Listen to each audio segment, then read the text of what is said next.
senhor presidente, senhores e senhoras senadores e senadoras, quem nos ouve pela Rádio Senado, pela TV Senado, também quem nos acompanha pelas redes sociais. Eu não poderia falar hoje, tenho vários temas que eu quero abordar, mas não poderia falar hoje sem mencionar o dia de ontem aqui em Brasília, a grande manifestação que nós tivemos aqui em favor das diretas para suceder esse governo falido que já terminou e também contra as reformas que atentam aos direitos do povo brasileiro e dos trabalhadores. Fazia muito tempo que eu não via uma manifestação desse tamanho, uma manifestação com tantas pessoas, com uma diversidade de participação. Nós tínhamos ali trabalhadores de fábrica, nós tínhamos ali trabalhadores do comércio, nós tínhamos ali professores, servidores públicos, uma manifestação enorme. Eu tive a oportunidade de caminhar durante toda a manifestação. Aliás, começamos aqui saindo pela porta central do Congresso Nacional, descendo a rampa com vários parlamentares para encontrar a manifestação. E ela já estava quase chegando perto do Congresso Nacional e eu fui até o final andando no contrafluxo. E a surpresa é que nós estávamos lá na rodoviária, portanto longe aqui do início da esplanada, e essa manifestação ainda continuava. As centrais sindicais, as associações representativas de trabalhadores, da sociedade civil. Então foi uma manifestação muito forte, muito contundente, um recado muito claro a esse governo que está aí e ao Congresso Nacional de que a população brasileira não aceita as reformas que estão tramitando aqui e que quer uma solução para a crise que nós temos hoje no Brasil, que atinge esse presidente que está de plantão lá no Palácio do Planalto, que a solução é por via de eleição direta. A população está cansada de acordos, de conchavos, de acertos de cúpula. Quer votar. E eu não tenho dúvidas nenhuma que é só o voto que garante a saída da crise. Agora, qual não foi nossa surpresa também da armação que nós tivemos em relação a essa manifestação? O governo sabia que a manifestação ia ser forte. Talvez tenha até se surpreendido porque ela foi mais forte do que previam, inclusive, os organizadores. Nós tivemos mais de 150 mil pessoas na esplanada dos ministérios, numa manifestação contra o governo e contra as reformas. E qual foi a nossa surpresa? Que nós tivemos várias pessoas infiltradas nessa manifestação para que pudesse, esse infiltramento de pessoas pudesse causar tumulto e a polícia, então, responder a esse tumulto e ter para a sociedade brasileira, para o povo brasileiro, imagens de vandalismo como nós tivemos, queima de ministérios, apedrejamentos, etc.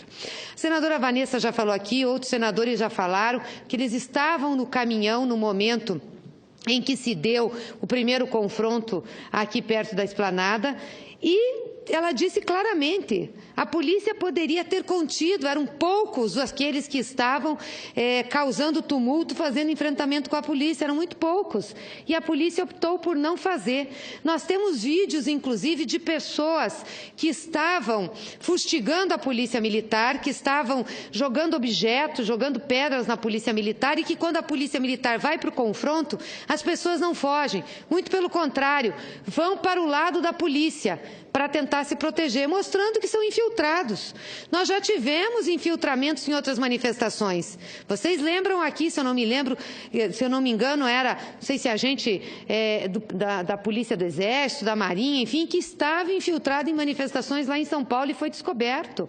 Então, nós tivemos ontem infiltração, sim, de agentes que queriam desestabilizar o belíssimo movimento social, a belíssima passeata, o belíssimo protesto de trabalhadores e do povo brasileiro contra as reformas e contra esse governo ilegítimo do Michel Temer. E aí, qual não foi a nossa surpresa maior ainda que tivemos no final da tarde? Um decreto do senhor presidente convocando as Forças Armadas para tomarem as ruas de Brasília para conterem, como disse ele, a desordem que estava colocada. com certeza uma desordem colocada pelo infiltramento de forças políticas e forças policiais que fazem operações no sentido que não é o sentido do público e que tomaram conta e fizeram o tumulto que fizeram e não deixaram sequer nós realizarmos o ato de protesto que seria aqui em frente ao Congresso Nacional. E aí eu tenho ouvido sistematicamente aqui nesse plenário, e tenho ouvido também da imprensa, que a presidenta Dilma, o governo do PT também já colocou os militares nas ruas por garantir lei e ordem. Quero dizer que numa situação como essa, senhor presidente, nunca. Fui ministra da Casa Civil e todas as vezes que se utilizaram garantia da lei e da ordem foi por solicitação dos governadores. Vou dizer quais foram as vezes que nós utilizamos. Nos grandes eventos, e que teve uma reunião com todos os governadores, que eles solicitaram para que tivesse uma GLO preventiva, e não que as Forças Armadas fossem para as ruas, mas que ficassem de prontidão, porque se acontecesse alguma coisa em relação aos grandes eventos, elas pudessem atuar. Então foi uma solicitação coletiva dos governadores aonde a gente ia ter os eventos, sejam os eventos da Copa do Mundo, sejam os eventos preparatórios para as Olimpíadas. E isso está registrado, está aí. Foi feita uma ata, inclusive, dos governadores. E as Forças Armadas não atuaram na repressão, ficaram de prontidão. Por que elas ficaram de prontidão? Porque os governadores reconheceram que a força de segurança pública era insuficiente para, se tivesse tumultos, inclusive atos de terrorismo naqueles momentos, elas fazerem frente à violência. A próxima utilização de GLO foi quando nós tivemos a greve das polícias militares. Os senhores se lembram, tivemos greves da Polícia Militar no Rio de Janeiro, na Bahia, e aí foi pedido pelos governadores desse estado, porque estavam também com insuficiência de segurança pública para que as Forças Armadas pudessem atuar. A outra situação foi quando nós tivemos a ocupação pelas Forças Armadas, a pedido do governador do Rio de Janeiro, de áreas para o combate ao crime organizado. Então, todas essas vezes foram pedidos dos governadores e, portanto, foram utilizações de garantia de lei e ordem constitucionais. Não foi o que aconteceu aqui em Brasília, que o governador não pediu, o presidente da República determinou através de um decreto, ferindo o preceito constitucional da autonomia federativa brasileira. E outra, o governador não disse que as forças eram insuficientes e não pediu ajuda para o governo federal. E quero deixar claro, mas muito claro aqui, em nenhum momento das manifestações de 2013, julho de 2013, foi decretado garantia de lei e da ordem pelo governo federal.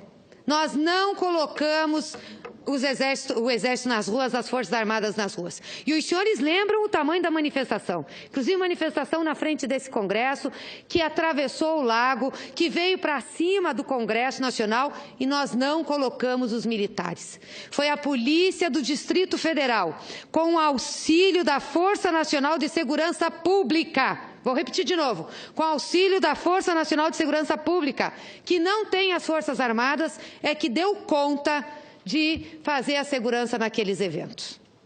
Aí eles disseram, não, mas tinha Forças Armadas no Palácio do Planalto e tinha no Itamaraty. É importante os senhores saberem que é legal a Marinha tomar conta do Itamaraty e o GSI, que é o Gabinete de Segurança Institucional, portanto, das Forças Armadas, tomar conta do Palácio do Planalto. E a Força de Segurança Nacional tomar conta do Ministério da Justiça. É assim que funciona por lei. E que estava funcionando ontem também. Então, vamos parar de dizer que o governo do PT, o governo da presidenta Dilma, utilizou GLO, colocou militares na rua para fazer segurança ou fazer enfrentamento com movimentos sociais, com movimentos reivindicatórios da sociedade, mesmo tendo distúrbios como tiveram ontem, e nós tivemos nesses movimentos. Não colocou. O máximo que foi utilizado foi a Força Nacional de Segurança Pública, que também tinha que ser pedida pelos governos locais.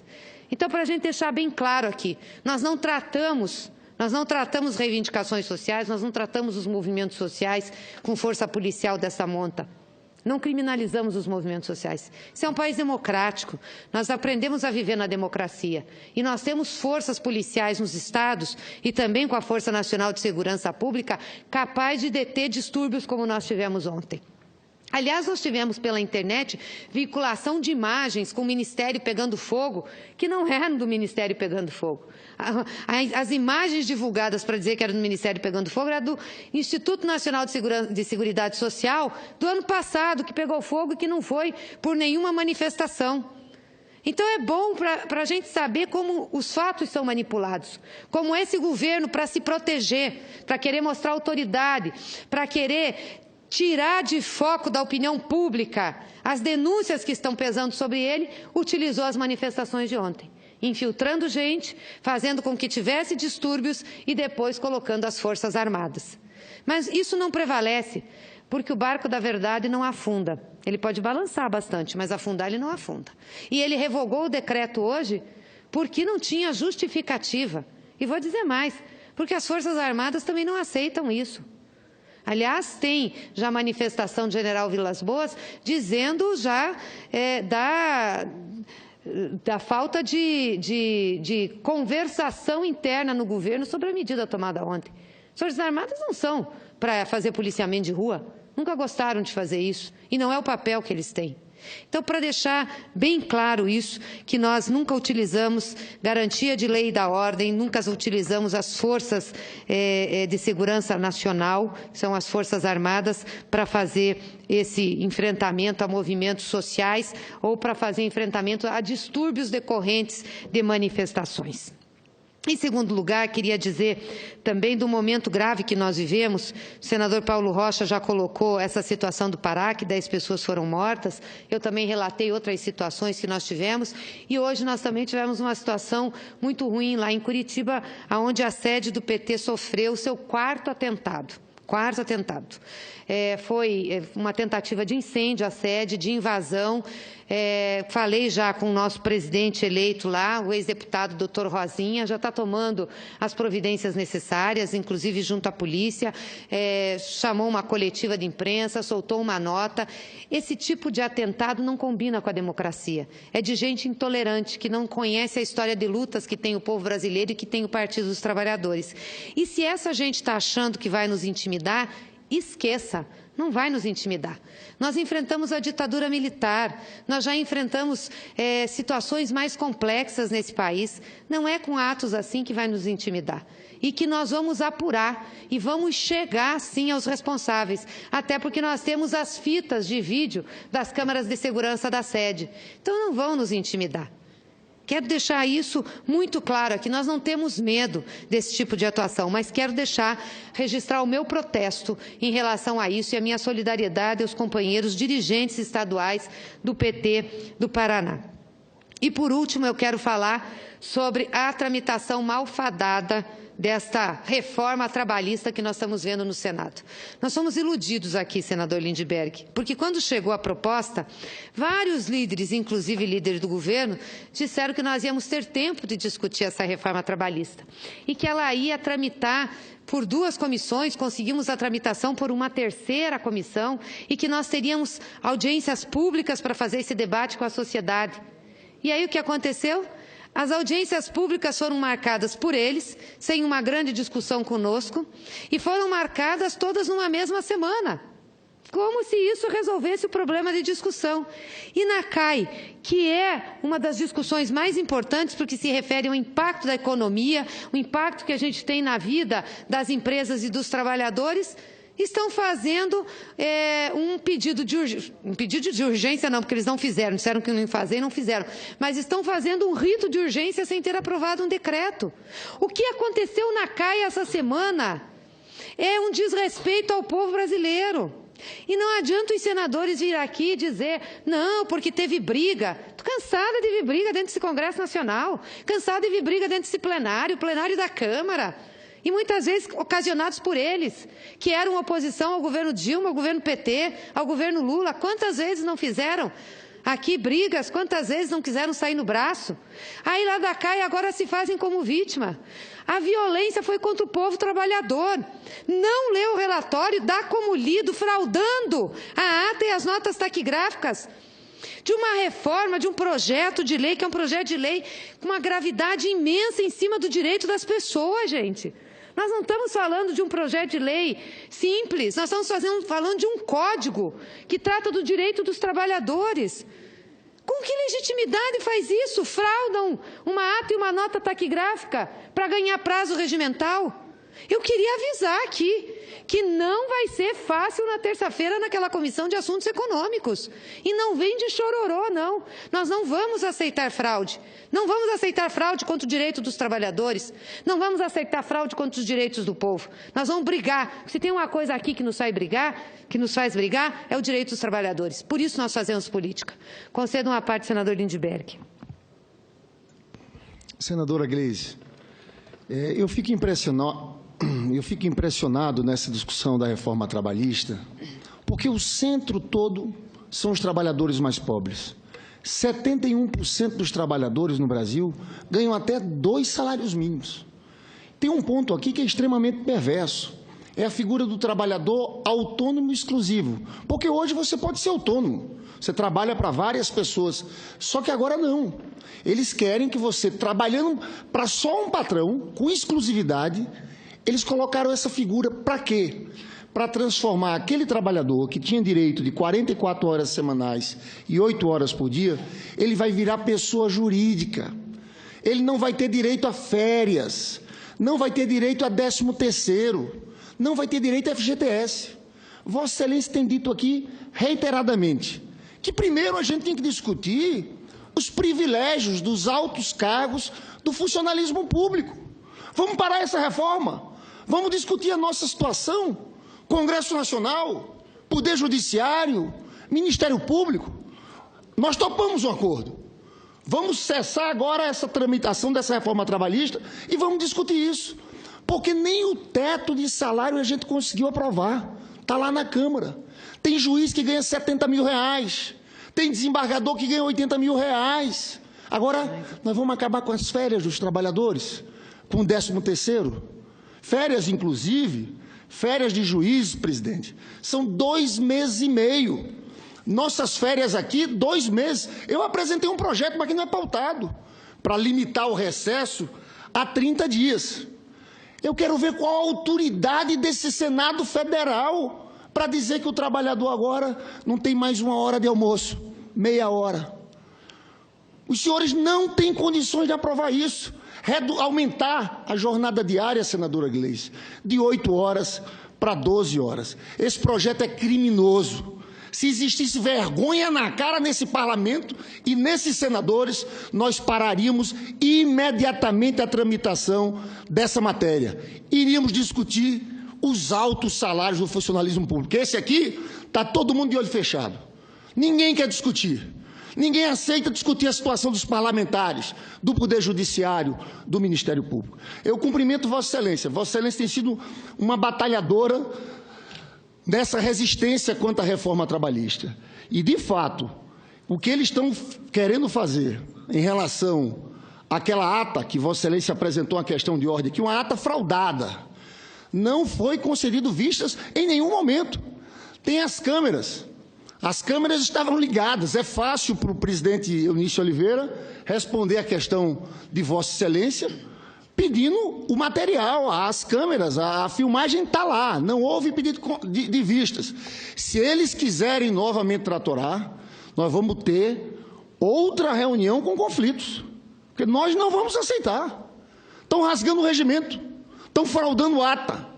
Então, eu, sinceramente, conversei hoje com o presidente Eunício Oliveira, para ele chamar na segunda-feira, chamar na segunda-feira uma reunião com a gente, uma reunião com o presidente da CAI, com o relator Ricardo Ferraço, para tentar costurar um entendimento.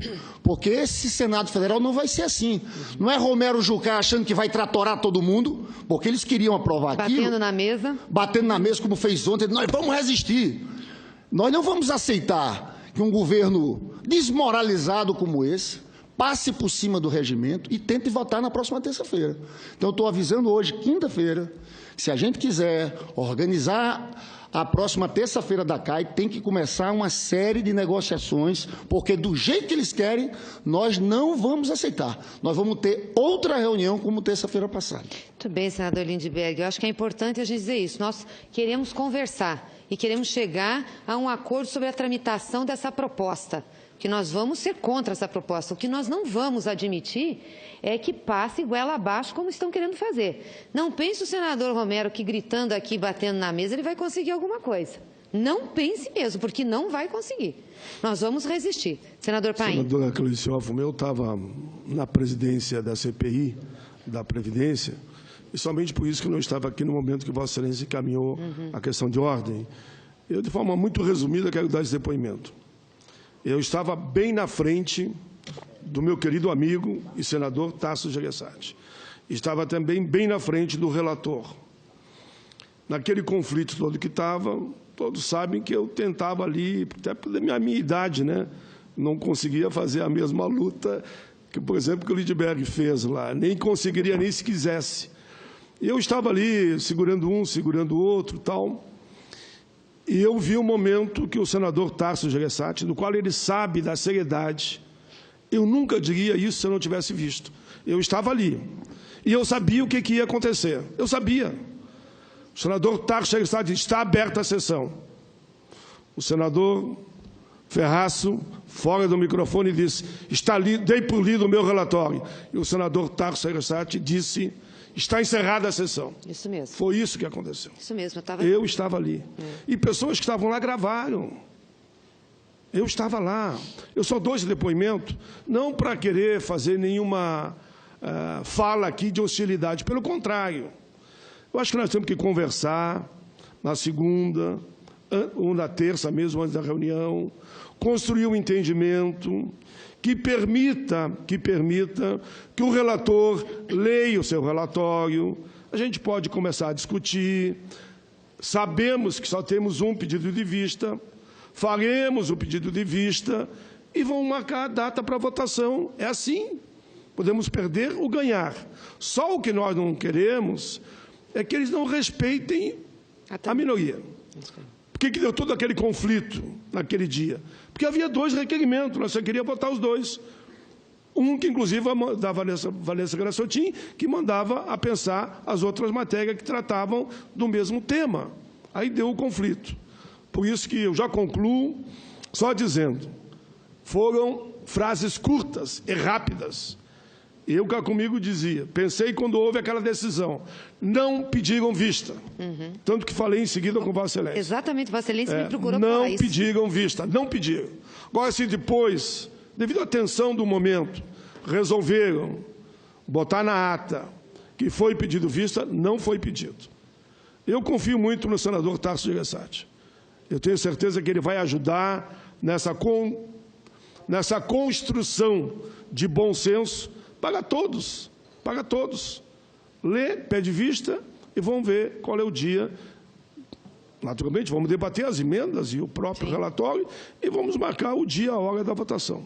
Era isso. Parabéns a Vossa Excelência. Obrigada, senador Paim. É o mínimo que nós estamos pedindo aqui, aliás, que se cumpra o regimento. Né? Agora, é bom deixarmos claro, se não for para ter essa tramitação normal, nós também vamos fazer a resistência aqui dentro. Nós não vamos deixar que os trabalhadores, não vamos ficar mansos e vendo os trabalhadores ter seus direitos retirados.